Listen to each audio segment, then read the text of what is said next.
Fantasy football is a wasteland. Injuries, bye weeks. It's impressive if you have anybody left.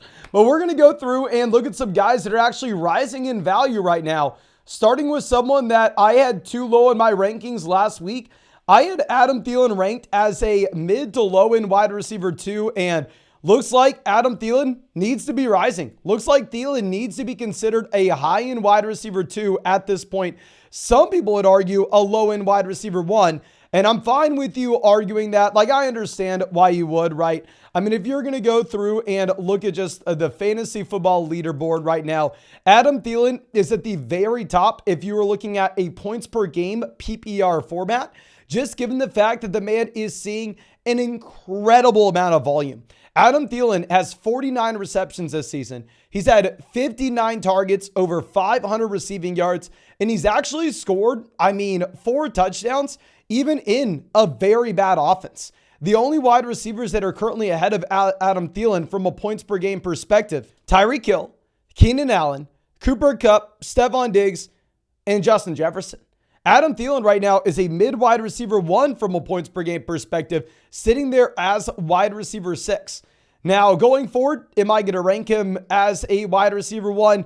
In reality, probably not. I still think this is a pretty bad offense, and Jonathan Mingo actually did see a considerable amount of usage if you're looking at the underlying routes run data, and there's an outside chance that Thielen takes a step backwards, Jonathan Mingo takes a step forwards. Now, DJ Chark is actually the guy that's being removed from this offense with the emergence of Mingo. Just as a side note, we obviously know Chark's not that interesting at this point. And then if we are going to be looking at Thielen in comparison to other wide receivers in rankings right now, I would say if you're going to be looking at like the Chris Olave range, I still probably do prefer like Chris Olave. I know people are going to hate me saying that. I just prefer the wide receiver that we saw the volume from last year, the wide receiver that is on the upward trajectory in comparison to someone that's older, supposed to be on the bounce back. But nonetheless, Adam Thielen is a must-start wide receiver. He's been a mid-wide receiver 1 in fantasy so far. I would project him out as a high-end wide receiver 2 in fantasy going forward.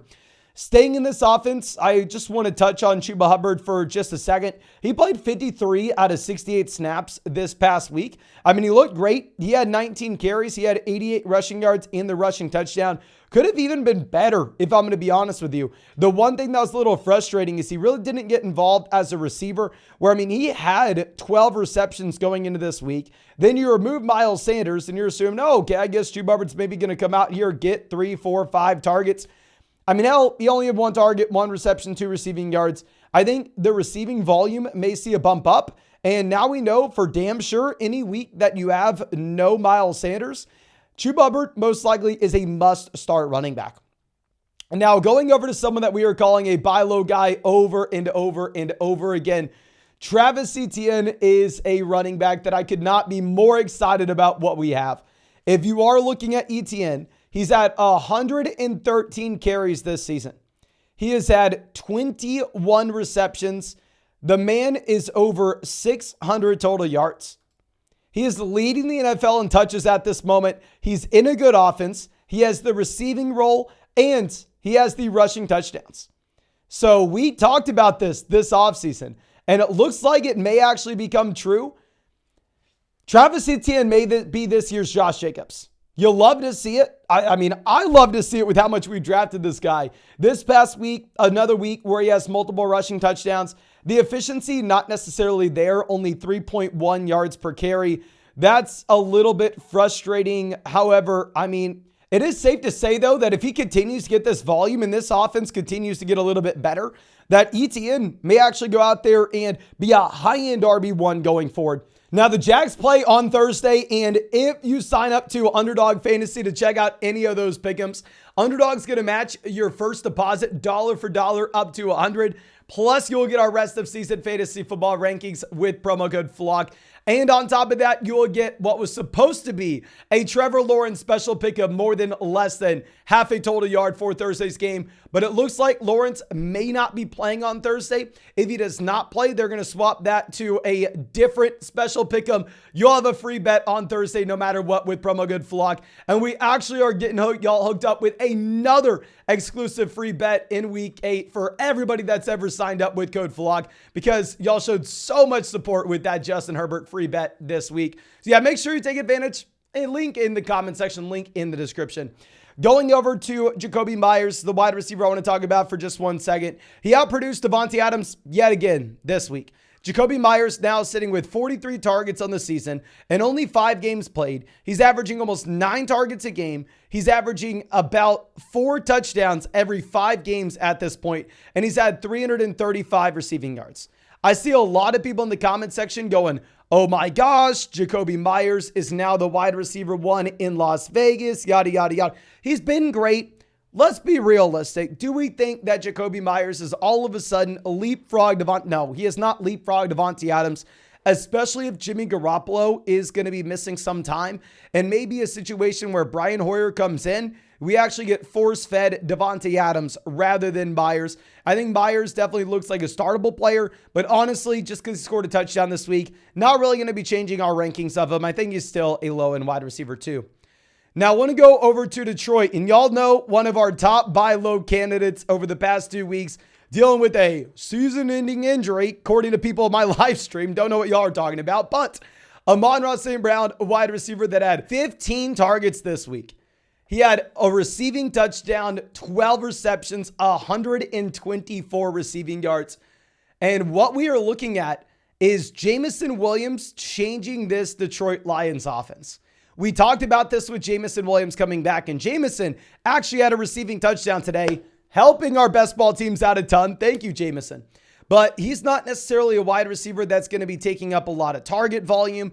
And instead, Jameson Williams will be a wide receiver that is seeing the efficiency, seeing the deep threat role that is creating space underneath for Amon-Ra St. Brown, Sam Laporta, maybe Jahmyr Gibbs, someone we'll talk about in just 1 second, to rack up target volume and to improve the efficiency of this offense overall.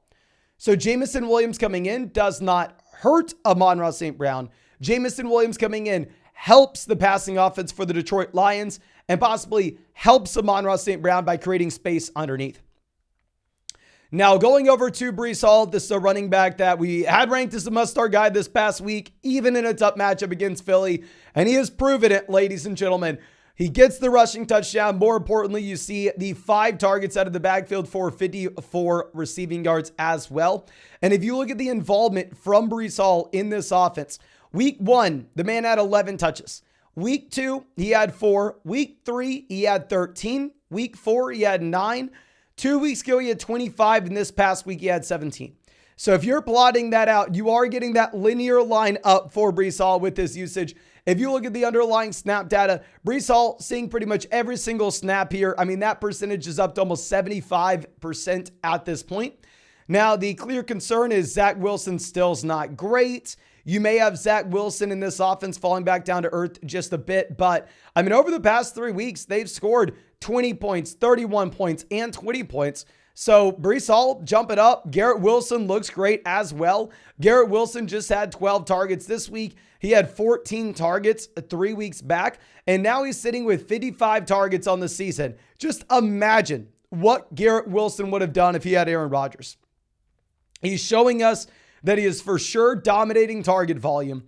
The one thing holding him back, and I'm still going to have him as a wide receiver 2, not a wide receiver 1, is the inefficiency of the passing offense under Zach Wilson.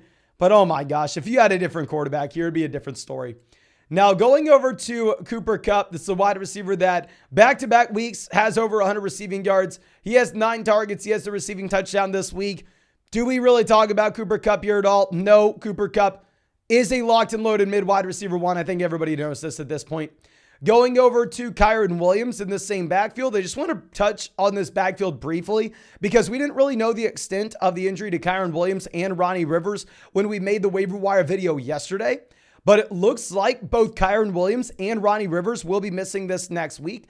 The guy that makes the most sense to step up will be Zach Evans. We really haven't had any reports coming out of LA at the time of this recording, though. I will keep you posted on what's projecting out for the usage in this backfield. But if Kyron Williams as well as Ronnie Rivers are both down, then it is wide open. I'm sure they wish they still had Cam Akers. And you're probably going to get Zach Evans coming out being the starting running back. Regardless, we should get news on who that starter will be sometime soon. And I definitely will let y'all know. Now, going over to Brandon Ayuk in San Fran, also another situation where we need to keep tabs on these injuries. You have Deebo Samuel, x-rays came back negative, not supposed to be super serious. You have Christian McCaffrey with the oblique. Really, we have no idea at this time. If CMC misses time, probably only going to be 1 to 2 weeks. And maybe they just involve CMC a little bit less when he comes back as well. And instead of Christian McCaffrey seeing 100% of the snaps in this backfield, they begin to use CMC a little bit closer to what we thought he would be used like coming into the season. More so in that like 70-30 split with another back in this backfield. But nonetheless, y'all know we were saying to sell Brandon Ayuk high a few weeks back when he was coming off that 148 receiving yard game against Arizona. We were saying, oh, okay, well, if we have a healthy Deebo, if we have a healthy CMC, healthy George Kittle, there are going to be a lot of target competition in this offense.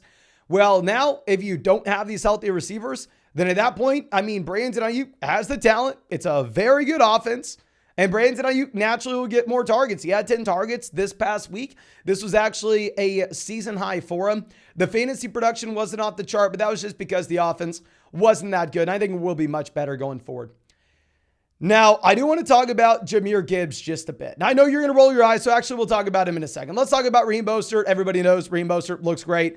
Mostert projects out as a running back 1 every single week going forward until we get Devon Achane back. Now, Devon Achane's supposed to be coming back in week 11, but nonetheless, with Mostert, we see this week in a plus matchup. He goes out there, dominates. He has 41 snaps out of 67. I mean, even if Jeff Wilson Jr. does come back in, Salvon Ahmed may be the guy that ends up getting replaced here, as well as those Chris Brooks snaps. You could even give like 30-40% of this backfield to Jeff Wilson Jr., and it doesn't even have to impact Raheem Mostert. And then with Raheem Mostert, with this workload this past week, he has 17 carries, multiple rushing touchdowns. He's 3 targets and the receiving touchdown as well. If you're looking at a fantasy points per game perspective, right now at the running back position, you have both Miami backs inside the top 5. You have Devon Achane at 2. You have Raheem Mostert at 4. Achane's no longer someone you're having to deal with. I don't know if we'll be able to rank Raheem Mostert as a legitimate top 5 running back this week, but honestly, looking at buys, we may have to at this point. Now, let's talk about Jahmyr Gibbs just a bit. And I know Jahmyr Gibbs has hit rock bottom. I understand we've had a ton of people coming out here saying, Mason, can I drop Jahmyr Gibbs? Can I get rid of this bum? Can I send him to the waiver wire? And I'm not going to blame you for it. I understand why you would. Jahmyr Gibbs so far this season, he's only had 39 carries. He's dealing with a hamstring injury, and it's just extremely frustrating. But with that being said, now you have the David Montgomery injury. And if you look at the timeline that you may have here, David Montgomery does have a bye week in 2 weeks. The Detroit Lions, I believe at this point, are 5-1? With this Montgomery injury, he could play through the pain. He could go out there and he could just try to be active. Right now, we don't have a ton of information. This will be another injury that we have to keep tabs on. This will be another injury that we have to monitor. But there is a scenario where Montgomery misses the next few weeks until he's on bye. And in those weeks, Jahmyr Gibbs is the lead back, splitting the backfield with Craig Reynolds, where Jahmyr Gibbs is the running back that has the receiving usage. The week that we saw David Montgomery miss was against the Seattle Seahawks and against the Atlanta Falcons. In those weeks, Jahmyr Gibbs had 9 targets against Seattle, and he had 17 carries against the Atlanta Falcons. So even if it's just a premium handcuff running back appeal, Jahmyr Gibbs is a running back that looks like he can go from being someone that you were considering throwing out on your waiver wire to a RB2 this week, And then if a rookie like this begins to get steam, where he has the name value, he has the draft capital, he makes a couple big plays, the narrative may change on Jahmyr Gibbs relatively quickly. Am I telling you to go out there and rank Jahmyr Gibbs as an RB1 and that he's a must-start guy with no Montgomery? No.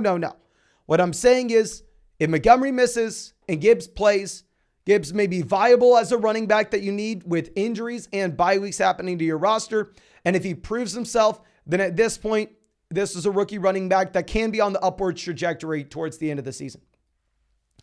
But I think that's all I have for you on this video. If you enjoyed it, please go down there, drop a like, subscribe to the channel if you play fantasy football. And like I said, if you want to check out any of those pick'ems over on Underdog Fantasy, you can find that link in the description. You can find it in the live chat. Promo code FLOCK, you're going to get a 100% deposit match. You're going to get our rest of season fantasy football rankings and tiers. And on top of that, if you are new to Underdog Fantasy, you'll get a special pick'em. It's supposed to be Trevor Lawrence more than less than half a total yard for Thursday night. If he doesn't play, it'll be a different player. And then we're also hooking you up with an additional special pick'em only with promo code FLOCK next week, just because y'all like the Justin Herbert one so much. But I think that's all we have for you. Again, thank you so much, ladies and gentlemen. I really do appreciate you. Really hope you have a great day, and really hope we get to see you out in the live stream later tonight.